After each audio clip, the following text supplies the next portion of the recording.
കഴിഞ്ഞ ഒരു 6-7 മാസക്കാലമായി കണ്ടുവരുന്ന ഒരു സംഭവമാണ് തെരുവോരങ്ങളിലെ നായക്കൂട്ടം.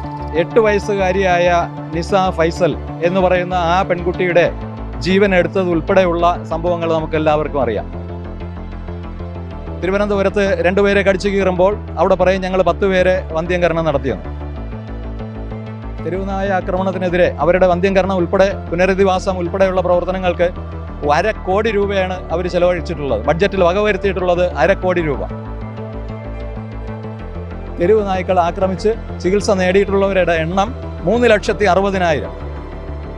പട്ടിക്കൂട്ടങ്ങൾക്ക് യഥേഷ്ടം ആഹാരം ലഭിക്കുന്ന മാംസത്തിൻ്റെയും മത്സ്യത്തിൻ്റെയും ഒക്കെ അവശിഷ്ടങ്ങൾ നമ്മുടെ തെരുവോരങ്ങളിൽ നിറഞ്ഞു കൂടുകയാണ്.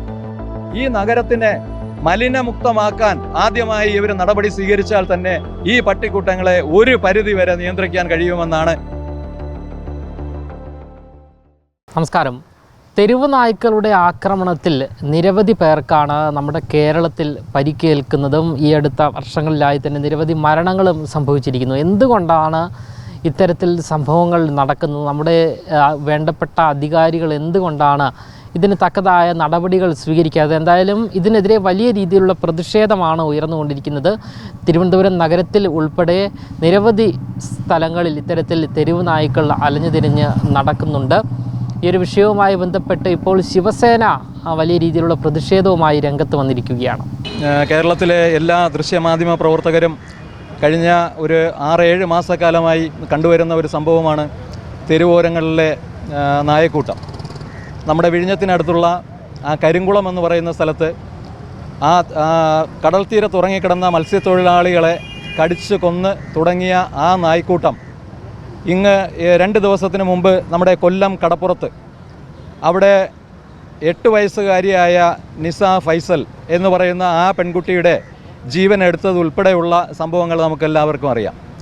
നമ്മുടെ അധികാരികളെല്ലാവരും പറയുന്നുണ്ട്, നമ്മുടെ സർക്കാർ പറയുന്നുണ്ട്, പഞ്ചായത്ത് തലങ്ങളിൽ നായ്ക്കളുടെ വന്ധ്യംകരണം, ബാക്കി അതുപോലെ തന്നെ തെരുവ് നായ്ക്കളെ പുനരധിവസിപ്പിക്കുന്നതിന് വേണ്ടിയിട്ടുള്ള പദ്ധതികളെല്ലാം ആരംഭിച്ചിട്ടുണ്ടെന്ന് തന്നെയാണ് നമ്മൾ ഈ ദൃശ്യമാധ്യമ പ്രവർത്തനങ്ങൾ പത്രക്കാരിലൂടെ എല്ലാം നമ്മൾ രാവിലെ അറിയാൻ സാധിക്കുന്നത്.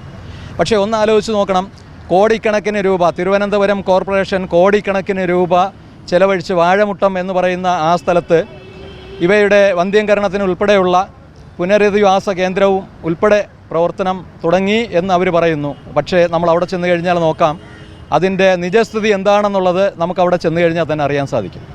പിന്നെ നമ്മുടെ തിരുവനന്തപുരം കോർപ്പറേഷൻ്റെ കീഴിലുള്ള പേട്ടയിൽ വന്ധ്യംകരണം നടക്കുന്നു എന്ന് പറയും, നാമമാത്രമായിട്ട് പേരിന് വേണ്ടി മാത്രം. ഇവിടെ ഒരു നായക്കൂട്ടം തിരുവനന്തപുരത്ത് 2 പേരെ കടിച്ചു കീറുമ്പോൾ അവിടെ പറയും ഞങ്ങൾ 10 പേരെ വന്ധ്യംകരണം നടത്തിയെന്ന്.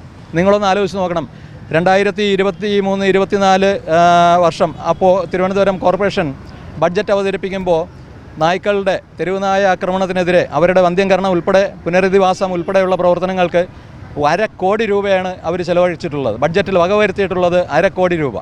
നമ്മൾ നോക്കുമ്പോൾ കണക്കുകൾ പരിശോധിക്കുമ്പോൾ 1/2 കോടി രൂപ അവർ ബഡ്ജറ്റിൽ അവതരിപ്പിക്കുകയും അത്രയും തന്നെ ചെലവഴിക്കുകയും ചെയ്തിട്ടില്ല. അപ്പോൾ ചെലവഴിച്ചില്ല എന്ന് പറയുമ്പോൾ നമ്മൾ കണക്കാക്കേണ്ടത് എന്താണെന്ന് പറഞ്ഞാൽ നായ്ക്കൂട്ടം ഇവിടെ ഇല്ല. കാരണം നമ്മൾ അങ്ങനെയല്ലേ മനസ്സിലാക്കേണ്ടത്, നായ്ക്കൂട്ടം ഇല്ലയെന്ന് തന്നെയാണ് നമ്മൾ മനസ്സിലാക്കേണ്ടത്. നിങ്ങളൊന്ന് ആലോചിച്ച് നോക്കണം, ജീവൻ എടുക്കുന്നു 100 പേരുടെ. കഴിഞ്ഞ ഒരു വർഷക്കാലമായിട്ട് 3,60,000 പേരെയാണ് കേരളത്തിലാകമാനം തെരുവ് നായ്ക്കൾ ആക്രമിച്ച് ചികിത്സ നേടിയിട്ടുള്ളവരുടെ എണ്ണം 3,60,000. അതിൽ 56,000 പേര് തിരുവനന്തപുരത്ത്. ഏറ്റവും കൂടുതലുള്ളത് തിരുവനന്തപുരം കോർപ്പറേഷൻ്റെ കീഴിൽ. ഇത്തരത്തിൽ പട്ടിക്കൂട്ടം ഇങ്ങനെ ആക്രമിക്കുമ്പോൾ നമ്മളൊന്ന് മനസ്സിലാക്കണം, ഇവിടെ ഈ മഴക്കാലമാണ്, സ്കൂൾ തുറക്കാനായിട്ട് ഇനി വിരലിലെണ്ണാവുന്ന ദിവസങ്ങൾ മാത്രം ശേഷിക്കുമ്പോൾ പോലും തിരുവനന്തപുരം സിറ്റിയിൽ നഗരത്തിൻ്റെ ഭരണ സ്ഥിരാകേന്ദ്രമായിട്ടുള്ള ഈ കോർപ്പറേഷൻ്റെ ഓഫീസിന് മുന്നിൽ വെച്ച് 3 ദിവസങ്ങൾക്ക് മുമ്പ് ഈ പറയുന്ന നമ്മൾ മുൻപിൽ കാണുന്ന ഈ മ്യൂസിയത്തിൽ പ്രഭാത സവാരിക്ക് വന്ന 18-17 പേരെ ഓട്ടിച്ചിട്ട് ഒരു ദിവസം തന്നെ നായക്കൂട്ടം ആക്രമിക്കുകയുണ്ടായി. എന്നിട്ട് പോലും ഇവിടെ പറയുന്ന ഈ മേയർ കുട്ടി അതിനെ തിരിഞ്ഞു നോക്കുകയോ അവരുടെ പ്രശ്നത്തിനൊരു പരിഹാരം ഉണ്ടാക്കുകയോ പോലും ചെയ്തിട്ടില്ല. ഞങ്ങളിപ്പോഴും ആവശ്യപ്പെടുന്ന ഒരൊറ്റ കാര്യം, ഈ പാതയോരങ്ങളിലുള്ള മാലിന്യ സംസ്കരണം നമ്മളൊന്ന് ആലോചിച്ച് നോക്കണം. നമ്മൾ ഇന്ന് തന്നെ ഇപ്പോൾ തന്നെ ഒരു വാഹനവും എടുത്ത് നമ്മൾ ഈ കോർപ്പറേഷൻ്റെ ഒരു 5 വാർഡുകളിൽ ഈ കോർപ്പറേഷൻ്റെ ഭരണ സ്ഥിരാകേന്ദ്രമായിട്ടുള്ള ഈ കോർപ്പറേഷൻ ഓഫീസ് ഉൾപ്പെടുന്ന ഒരു 5 വാർഡുകളിൽ നമ്മൾ യാത്ര ചെയ്തു കഴിഞ്ഞാൽ നമുക്ക് മനസ്സിലാക്കാൻ പറ്റുന്നത് ഈ പറയുന്ന പട്ടിക്കൂട്ടങ്ങൾക്ക് യഥേഷ്ടം ആഹാരം ലഭിക്കുന്ന മാംസത്തിൻ്റെയും മത്സ്യത്തിൻ്റെയും ഒക്കെ അവശിഷ്ടങ്ങൾ നമ്മുടെ തെരുവോരങ്ങളിൽ നിറഞ്ഞ് കൂടുകയാണ്. ഞാനൊന്ന് പറയുന്നു, ആദ്യമായി തന്നെ ഇവർ ഈ നായ്ക്കൂട്ടത്തിനെ വന്ധ്യംകരിക്കുന്നതൊക്കെ അവിടെ നിൽക്കട്ടെ, ഈ തിരുവനന്തപുരം നഗരം, ഈ നഗരത്തിനെ മലിനമുക്തമാക്കാൻ ആദ്യമായി ഇവർ നടപടി സ്വീകരിച്ചാൽ തന്നെ ഈ പട്ടിക്കൂട്ടങ്ങളെ ഒരു പരിധി വരെ നിയന്ത്രിക്കാൻ കഴിയുമെന്നാണ് ശിവസേന എന്ന് പറയുന്ന എൻ്റെ പ്രസ്ഥാനം വിശ്വസിക്കുന്നത്. ഞങ്ങൾ ആവശ്യപ്പെടുന്നതും അതുതന്നെയാണ്. ആദ്യമായി നിങ്ങൾ നഗരത്തിനെ ശുചീകരിക്കണം. നഗര ശുചീകരണം കൊണ്ട് 50% നമുക്ക് ഈ നായ്ക്കൂട്ടത്തിനെ അവസാനിപ്പിക്കാനായിട്ട് സാധിക്കും. പട്ടിക്കൂട്ടങ്ങൾ അവർക്ക് ആഹാരം കിട്ടാതെ അവർ മറ്റു പ്രദേശങ്ങളിലേക്ക് പോവുകയോ അല്ലെങ്കിൽ അവരുടെ ഇത്രയും തന്നെ ഈ 1/2 കോടി രൂപ തന്നെ ഇതിലേക്ക് വേണ്ടി പ്രവർത്തനങ്ങൾക്ക് വേണ്ടിയിട്ട് കോർപ്പറേഷൻ വിനിയോഗിക്കുമ്പോൾ അതിനകത്ത് നിങ്ങൾ ഷെൽട്ടറുകൾ, നമ്മൾ പറയുന്നില്ല ആ മിണ്ടാപ്രാണികളെ ജീവൻ എടുക്കണമെന്ന് നമ്മൾ പറയുന്നില്ല, അവരുടെ ജീവൻ എടുത്ത് അവരെ നശിപ്പിക്കണമെന്ന് നമ്മൾ പറയുന്നില്ല. നമ്മളെ മനുഷ്യരെ പോലെ തന്നെ ഒരു ജീവിയാണത്. പക്ഷേ മനുഷ്യജീവന് മുൻതൂക്കം കൊടുക്കണം.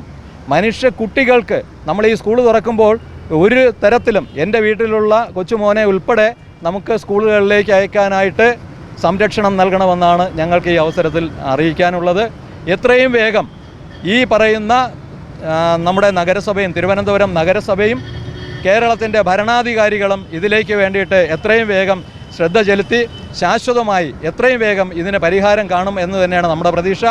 ഇല്ല എങ്കിൽ തീർച്ചയായും ശിവസേന എന്ന് പറയുന്ന പ്രസ്ഥാനം, ബാലാസാഹേബ് താക്കർജി രൂപം നൽകിയിട്ടുള്ള ആ പ്രസ്ഥാനം കേരളത്തിലാകമാനം തന്നെ നമ്മൾ നിരന്തരം സമരപരിപാടികൾ സംഘടിപ്പിക്കും. ഒരുപക്ഷെ നമ്മൾ ഈ പറയുന്ന തിരുവനന്തപുരം കോർപ്പറേഷൻ്റെ മേയറെ തന്നെ വഴിയിൽ തടയുന്ന ഒരു സ്ഥിതിവിശേഷത്തിലേക്ക് ഞങ്ങളുടെ സംഘടന മുമ്പോട്ട് പോകേണ്ടി വരും. അതുകൊണ്ട് ഇന്ന് ഈ സമരം ഇതിനൊരു സൂചന മാത്രമാണ്. ആ സൂചന കണ്ട് അധികാരികളുടെ കണ്ണ് തുറക്കട്ടെ എന്ന് മാത്രമാണ് ശിവസേനയ്ക്ക് പറയാനുള്ളത്.